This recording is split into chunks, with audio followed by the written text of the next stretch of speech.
Bismillahirrahmanirrahim. Assalamualaikum warahmatullahi wabarakatuh. Alhamdulillahi rabbil alamin. Hamdan syakirin, hamdan na'imin, hamdan yu'afi ni'mahu wa yufakafi mazidah. Ya Rabbana lakal hamdu kama yanbaghi li jalali wa sultanik. Allahumma salli ala sayyidina Muhammad wa ala alihi wa sahbihi ajma'in. Jemaah subuh rahimakumullah, sebagaimana yang kami sampaikan semalam waktu ceramah tarwih, kita akan lanjutkan materi tersebut. Kami akan fokus kepada makanan dan minuman. Tips sehatnya seperti apa? Sebelumnya kami ingin sampaikan bahwa pada hakikatnya Allah Subhanahu wa taala telah menciptakan manusia dalam sesempurna bentuknya. Wa ma halaqtul laqad halaqnal insana fi ahsani taqwim. Itu dalilnya. Ya.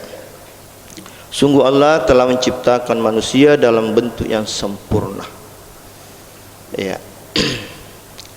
Bayangkan di dalam tubuh manusia ini terdapat beberapa sistem yang mengatur peredaran darah, sistem yang mengatur rangsangan rasa, sistem yang mengatur pencernaan, sistem yang mengatur penglihatan dan lain-lain. Iya, itu sudah dipelajari semua, bahwa di dalam tubuh manusia Allah memang telah mengadakan suatu mekanisme unik dan otomatik, mau atau tidak mau, ya. Sehingga manusia ini bisa hidup di bumi dengan segala potensi dan kemampuannya. Ditinjau dari sisi kesehatan, manusia diberi ketahanan alami. Ada ketahanan alami, ada tentaranya, ada polisinya, ada satpamnya. Contoh amandel itu, ya, itu pertahanan tubuh, polisi. Usus buntu itu juga pertahanan. Bulu-bulu hidung itu mungkin satpam. Ya. Sistem imun semua. Tetapi kenapa orang banyak sakit? Karena perilaku hidup sehatnya ditinggalkan. Contoh-contoh perilaku hidup bersih, makanannya, cara makannya Rasul sudah banyak ditinggalkan. Ada istilah kemarin 3J, ya. 3J itu jadwal, jenis, dan jumlah. Ini yang saya janjikan, judulnya sebenarnya itu. Ya. Jadi dengan adanya mekanisme pertahanan alami dalam tubuh, sehingga bisa menetralkan bahaya yang datang dari lingkungan kita. Penyakit itu dari lingkungan kita, yang banyak menyebabkan karena makanan dan minuman yang masuk ke dalam tubuh kita. Sudah jauh dari keberkahan, tidak jelas haram halalnya. Ini mungkin kesempatan ini saya berpesan kepada bapak-bapak, hai, carikan nafkah, makanan, keluarga, anak-anak kita dengan sumber yang halal. Yang haram itu kalau masuk dalam tubuh, pengaruhnya terhadap sel itu luar biasa. Nah, kalau terganggu sel, terganggu tubuh kita. Para ibu-ibu yang mengelola makanan di rumah, tolong, seperti apa sekarang? Apa terjadi perubahan? itu yang menentukan apakah sampah yang dimakan ataukah memang unsur gizi yang dibutuhkan tubuh kita. Nah, mari subuh ini saya akan jelaskan itu. Ya. Sebenarnya dengan gaya hidup manusia ini yang mengubah keseimbangan yang telah diciptakan Allah SWT dalam tubuh kita. Bayangkan sekarang, contoh saja, saya sudah pernah katakan di sini. Jenis makanan yang tadinya songkol itu biasanya pagi-pagi, iya, dengan kelapanya. Yang tadinya coto, bisanya itu jam-jam 10-an baru ada. Sop kondro, ya. Sekarang sudah ada mie songkolok begadang, coto begadang, berubah ki. Itu sangat mempengaruhi. Aduh, ibu-ibu, jangan bikin contoh tengah mana, coto. Ini gaya hidup. Belum lagi serba instan yang di supermarket. Ya, udah singkatnya saja, beli saja. Dia belum tahu nilai gizinya seperti apa. Itulah kenapa juga baru 6 puasa ini sudah berkurang 7, orang ke-7. Kenapa? Dia sudah kena penyakit 3L, ya. Lemah, lesu, loyo. Satu lagi, lobet. Kenapa? Karena itu tadi. Jangan-jangan sampah yang dimakan. Ya. Oleh karena itu timbullah dengan perubahan seperti ini, timbul macam-macam penyakit. Di puskesmas saja, di klinik saja, seperti klinik Madising sana, ya, perkenalkan lagi. Diwajibkan itu 155 jenis penyakit harus dilayani di puskesmas dan klinik. Belum di rumah sakit. Coba, semakin banyak sekali. Karena itu perubahan pola hidup, gaya hidup yang berubah. Ya. Nabi adalah diajarkan sikap mental dan fisik yang dapat meningkatkan kesehatan tubuh secara holistik. Ini merupakan tantangan juga di Kementerian Kesehatan. Sebenarnya kita utamakan pengobatan holistik secara keseluruhan. Bukan tubuhnya saja, tetapi jiwanya juga harus diterapi secara bersamaan.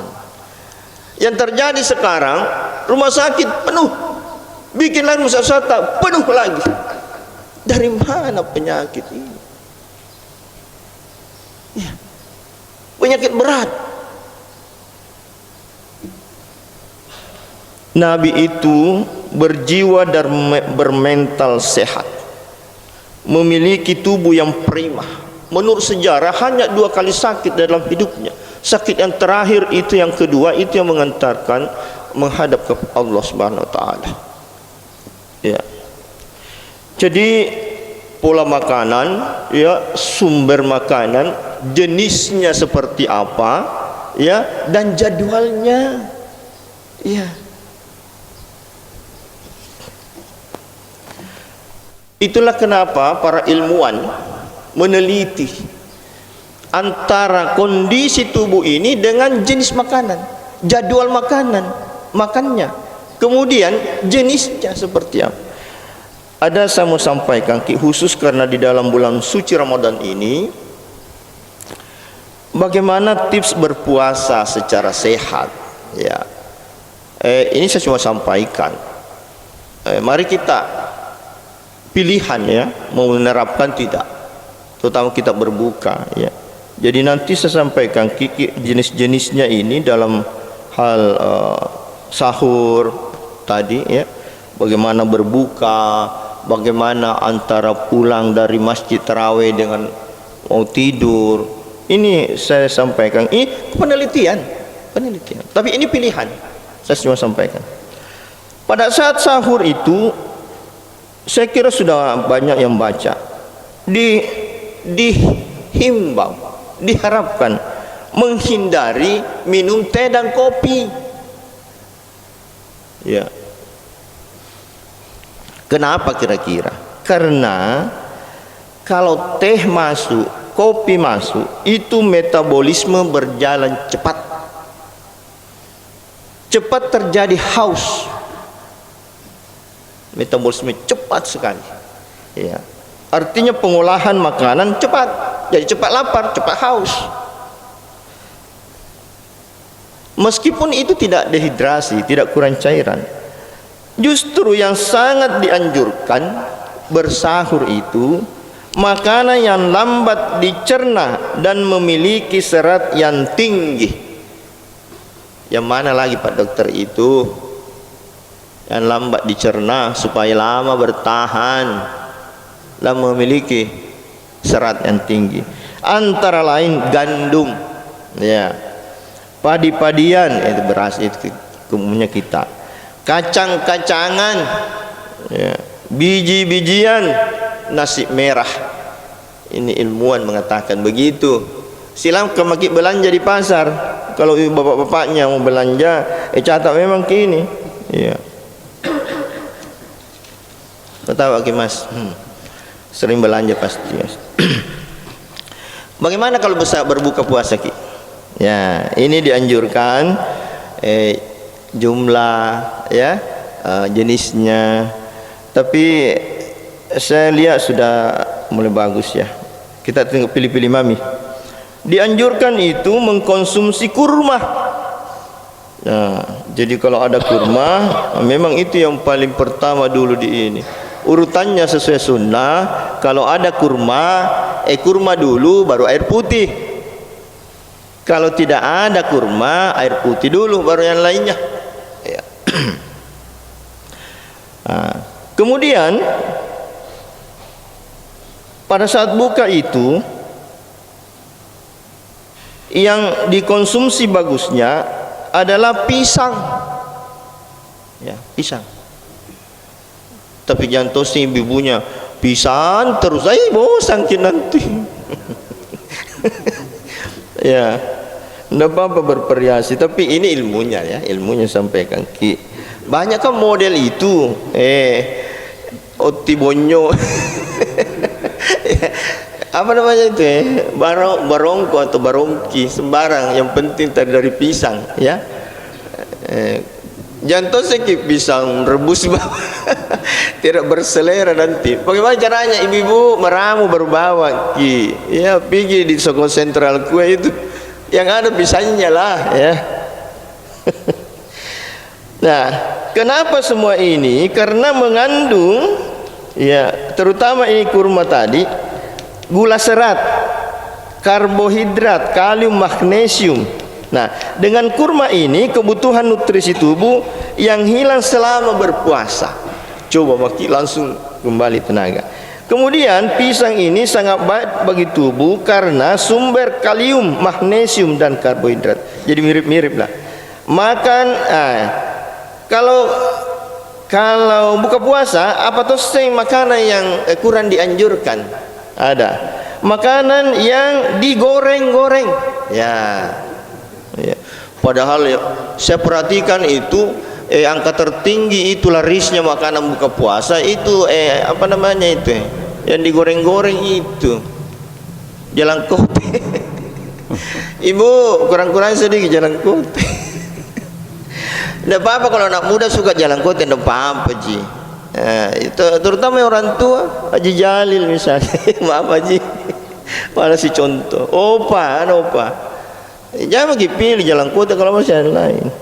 Karena memang ini ilmunya pilihan, ya. Kita mami, ya. Tidak baik, kurang bagus untuk tubuh. Karena apa itu saat berbuka ya, agar dihindari karena cenderung menimbulkan kalau terlalu banyak penyakit jantung koroner, hipertensi, kemudian penyakit-penyakit sistemik yang lainnya, ya. Artinya ini sebenarnya tidak dilarang ya, yang penting jangan berlebihan. Kalau dalam satu bentuk piring itu Ya. Jangan dikumpul-kumpul semua yang digoreng. Tidak, jangan. Kemudian jumlahnya. Menurut guru saya, ya, apalagi kalau kita ada sajian makanan ya setelah kita salat maghrib, ya berantri begitu. Sebenarnya itu yang antri paling belakang bagus karena dicerna dulu itu yang dibuka tadi. Iya. Jangan terus langsung begitu assalamualaikum, oh iya lari belum diumumkan Pak Imam. Ya. Batumpukin nanti, coba tidak enak bilang, nanti kita makan deh. Iya, jadi jujur nak, itu antrian paling belakang itu sebenarnya bagus. Lama-lama itu tidak bertumpuk. Dan memang guru saya mengatakan begini, itu makanan ya disunahkan itu tambah. Ini guru saya mengatakan begitu, tambah maksudnya kalau kita ambil jangan banyak dulu, jangan penuhi itu piring. Ya apalagi kalau ayam kecap, wah meransam memang ini mata. Ambil minta 4, dimakan cuma 2, tersisa di belakang capu. Ya sabar ya, begitu. Tambah, disunahkan tambah. Jadi ambil sedikit. Guruku bilang manfaatnya apa? Kalau ditambah berarti yang bikin itu atau yang melayani itu bunda siapa? Ya, senang juga. Wih bagus itu masakanku nah tambah. Iya, rasa tambah. Ya, itu jadi tacet dan yolo kira-kira yang bisa kita habiskan. Iya, tambah. Ya. Lagi pula tujuannya kalau tersedikit meratai yang di belakang kasih yang itu dapat nih. Ya terkadang tinggal wae nama nih, enggak apa-apa. Ya. Itu tuh jadi berkahnya. Ya. Kemudian antara buka dengan tidur, ya tidur ini jangan tengah malam. Jangan sampai gara-gara HP chatting apa game-game buru bonus di dalam bulan Ramadan ini. Lagi pula dianjurkan itu tidur makin jam 10 jam 11 terutama ibu-ibuku remaja putri jangan kimatu matang kimoto man resu bangun nasu. Kenapa? Kalau kita itu tidur daya tahan tubuh tercipta atau terbentuk automatically itu tadi itu Allah itu menciptakan. Jam 10 sudah mulai, jam 11 sampai dengan jam 2 meningkat, menurun itu jam 3. Makanya kalau bangun jam 3 bagus itu Mirama berteriak sahur kah? Moto nih, aduh. Tapi cepat kita itu. Kecuali keadaan tertentu ya, mau menceramah persiapkan ceramah seperti saya jam 12 tadi malam baru saya tidur. Tertentu tidak, ini yang saya maksud ini yang kalau tiap hari begitu gara-gara HP saja tetek di pinamatin tetek 2 lenyap nih hilang itu daya tahan tubuh. Makanya kita sih sedikit malam kasih datang, biasanya itu hari ke-15 baru agak menurun ini lenyap nih. Jadi apa yang dimakan itu sediakan kebutuhan cairan dalam tubuh sehingga tidak merasa letih dan dalam beraktivitas. Artinya jangan kurang. Misalnya jus itu yang paling bagus ya, jus. Bikinkan ke bapak-bapaknya. Kemudian karena zaman variasi makanan luar biasa. Waduh, ibu-ibu semakin pintar bikin ini. Yang dijajangkan juga di BTP, di Telkomas banyak nih. Tapi menurut penelitian ada makanan yang tidak bisa dikombinasi. Apa itu? Karena sangat berbahaya. Bisa keracunan, bisa mematikan. Apa itu? Kalau ada sajian udang, kepiting atau kerang-kerangan, jangan lalu kita minum bersamaan dengan vitamin C. Siapa tahu ada itu cairan yang mengandung vitamin C. Sudah makan kepiting banyak, udang, kerang-kerangan, langsung vitamin C. Wih, ini pengalaman, ini kejadian, ini ilmu. Jangan dikombinasi vitamin C dengan itu tadi. Apalagi karena saya sudah dengar-dengar banyak batu-batu ada yang flu, jangan lalu kita minum soft drink. Apalagi itu soft drink, ini bahasa Bugis ini. Maka apa minuman minuman yang ringan ya, yang apa namanya, minuman soft drink ya, kita sudah tahu ya. Jangan Ki, ini sangat berbahaya, bisa mematikan. Satu lagi, musim durian sekarang kayaknya ya, di Palopo katanya itu pinggir jalan itu banyak sekali durian. Saya orang Palopo, bawa ke sini sebagian ya, bagi-bagi Ki jemaah mumpun Ramadan tuh banyak dia anunya, pahalanya ya. Kalau dulu makan Ki durian, jangan juga soft drink itu. Misalnya Coca-Cola tulisannya ya. Fanta maksudku seperti ya, seperti itu. Saya tidak mengatakan jangan kau beli, nanti marah penjualnya sama saya, takut Kak. Tapi yang jelas durian itu sudah di kandungannya itu dipadukan, itu bahaya, sendiri-sendiri tidak masalah ya. Begitu. Kemudian sajikan sayur yang sehat dan bergizi. Nah ini dia. Karena malas ya, tapi di sini ibunya Jemaah Masjid Nurul Iman 2 ini semua rajin. Tidak ada yang masak sayur 2 kali, enggak. Apalagi kalau daun-daun, kalau dimasak 2 kali, bukan gizi, sampah. Meracuni tubuhnya, makin lebih banyak lapar daripada makan sayur yang daun-daunan yang sudah dimasak 2 kali. Iya, bukan cuma gizinya hilang, terbakar. Itu panas itu terbakar. Nah kalau memang terpaksa, saya biasa begitu, daripada tidak ada, ambil dulu isinya itu, airnya saja kita masak, airnya itu sayur toh. Kalau terpaksa ya, airnya dimasak. Nanti setelah mendidih, matikan apinya, kasih masuk itu, jadikan tidak ini. Juga garam. Kalau ada mie yang masak garam, maksudnya begini, sayur sementara mendidih ditambah garam, sampam itu.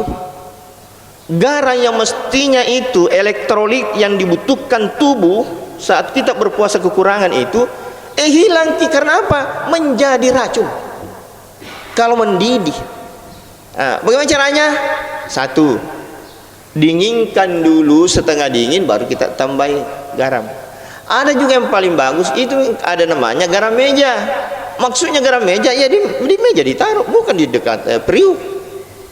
Jadi siapapun yang mau makan, coba-coba, jangan bilang makanya dia kagak penjena, jangan. Kalau mau tambah mungkin sedikit. Tapi hati-hati umur yang tua, 50 tahun ke atas umurnya, hati-hati yang mengandung banyak gula, yang mengandung garam, yang daging. Jadi kalau kita buka, maklumah mungkin umur tua seperti saya misalnya 64 tahun ya, kurang-kurangin itu daging ya. Daging yang mana dikurangi? Yang paling banyak kakinya. Pilih yang tidak ada kakinya atau yang sedikit. Adakah yang 2 tapi tidak ada yang 3 toh? Kecuali cacat. Jadi kalau ada ikan, kita umur 50 tahun ke atas ya, ada ikan, ada ayam, ada daging, pilih ikan, tidak ada kaki. Semua ada kakinya, pilih yang 2 kakinya. Paling sedikit. Kemudian, nah bagaimana ini menjaga ginjal? Ginjal itu adalah pusat pengeluaran racun di dalam tubuh kita. Kalau rusak, bagaimana? Nah, kenapa bisa rusak? Ada sepele saja. Ini saya sampaikan ini pelajaran besar. Tidak apa-apa waktunya sedikit. Hindari tadi daging, gula, garam. Ya, yang penting ada rasanya sedikit. Ya. Kemudian olahraga yang tidak ada sama sekali olahraganya. Mungkin belum beli raket tenis. Konsultasi sama opah kalau kita mau pilih raket tenis bagaimana. Kemudian belum goes. Kalau belum ada sepeda, mau beli sepeda, konsultasi sama ketua. Pak Arif ya ketuanya goes. Kemudian yang perokok, sekali lagi saya tidak melarang merokok, tapi kita mau pilihan, ya. Kemudian suplemen banyak itu, wah menambah tenaga katanya suplemen. Hati-hati ke ginjal tak itu terancam. Kemudian alkohol, ya, balok. Air putih yang kurang, jangan kurang air putih. Saya sudah pernah ceramahkan di sini, umur 50 tahun ke atas biasanya itu rasa haus tidak ada, jadi malas minum, ya. Jadi jangan kekurangan cairan. Kemudian kencing, ini kencing. Kenapa kencing? Kalau kita tahan kencing, jadi begitu ada rasa mau kencing, langsung kencing. Bagi orang tua yang umur 50 tahun ke atas, kok selalu 50 tahun ke atas? Memang begitu. Itu rasanya mau kencing tidak ada, biasa ngumpul. Saya takutnya juga tidak sah salatnya nanti. Jadi sebelum kita mau sekali kencing memang maki. Jangan ditahan. Ginjal susah. Ya. Jadi tipsnya itu orang tua jangan mau sekali kencing baru keluar, karena pasti keluar itu tidak rasa, karena itu memang saraf-saraf yang ada di pintunya lubang kencing keluar itu sudah kurang, tidak sampai, mungkin itu kabel-kabelnya yang berserat-serat itu tinggal satu mami yang sampai, tidak sama yang masih muda, semua serabutnya kontak begitu ada rasa kencing sehingga keluar tidak dirasa. Iya, saya kalau mau perjalanan pakai pampers maksudnya itu pakai tisu. Nah, jadi kalau singgah maki tidak bisa ganti ke celana ya kasih keluar itu buah itu tisu. Itu. Jadi jangan sampai kita tidak rasa, salat kita tidak sah. Itu saja. Yang paling terakhir. Nah, ada ini rahasia yang umur 90 tahun, seorang dokter yang namanya Dr. Helmi. Ada Helmi di sini, mana tadi? Dr. Haji Helmi Jafar DTHP, ya. Usianya 90 tahun. Dia meneliti dan dia juga menjalankannya. Ada 8 yang harus dirawat. Apa tipsnya ini, rahasia ini terakhir ini, ya. Ini Dr. Helmi, bukan Helmi Sam, ya. Ini dia bilang begini. Yang pertama ini rawat jiwata, dia rawat jiwanya, karena dengan miliki hubungan intim dengan Allah. Jadi bukan hubungan intim dengan siapa-siapa, dengan Allah. Ya.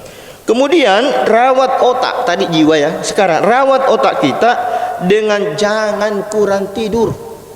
Itu sebenarnya jangan sampai kita kurang tidur hanya gara-gara HP, tidak mengaji tidak zikir-zikir tidak doa-doa tetapi dengan HP sehingga kurang tidurnya. Rawat otak kita, jangan kurang tidur, jangan begadang. Kemudian rawat jantung, yang ketiga, ya, akan 8. Yang ketiga, rawat jantung dengan apa? Makan dengan sedikit garam, sedikit, yang penting ada rasa, ya. Kemudian rawat hati, ini liver di sini kanan. Bagaimana caranya? Hindari makanan yang berlemak, lemak. Ada banyak lemak itu di daging-daging durian. Saya sampaikan ini sebelum saya lupa. Itu KFC kan ayam toh, yang digoreng itu sama kulitnya ayam. Jadi kalau kita beli ayam di pasar, kasih tahu memang buah memang kulitnya. Tapi ada tong itu, justru itu nak kumpul, nak goreng-goreng. Itu juga yang masuk di sop apa itu. Jangan. Kenapa? Di situ kolesterol jahatnya banyak sekali itu. KFC kulitnya, buang. Kalau memang kita mau KFC silakan. Tapi jangan makan. Tapi justru itu disuka anak-anak. Aduh, magarapo apa namanya itu. Kemudian jaga pankreas, hindari kenyang. Nah, ini pankreas, kalau kita terlalu kenyang, makanya itu ajarannya agama kita, wa kulu wasrabu wa la tusrifu. Dan makan dan minumlah wala tusrif, jangan berlebihan. Sepertiga. Aduh, saya tidak bosan-bosan sampaikan itu. Kita pahami. Jangan sampai tidak bisa bernapas, susah makin ruku nanti kalau salat tarawih, awe kasih masih sakit. Taluam gimana tuh ke tarawih. Kemudian jangan rawat ke perut tak. Bagaimana caranya rawat perut ini? Jangan atau hindari makanan dingin. Ini menurut Dr. Helmi. Makanan dingin.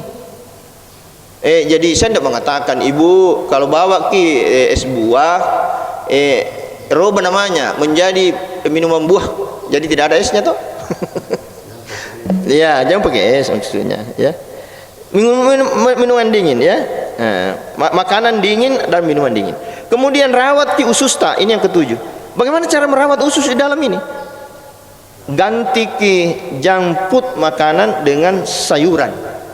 Junk food ini bahasa Makassar, ya, ganti dengan sayuran, ya. Kemudian terakhir sekali, rawat ki ginjal tak. Bagaimana caranya? Minum kalau tidak puasa ini, minum banyak di siang hari, minum sedikit di malam hari.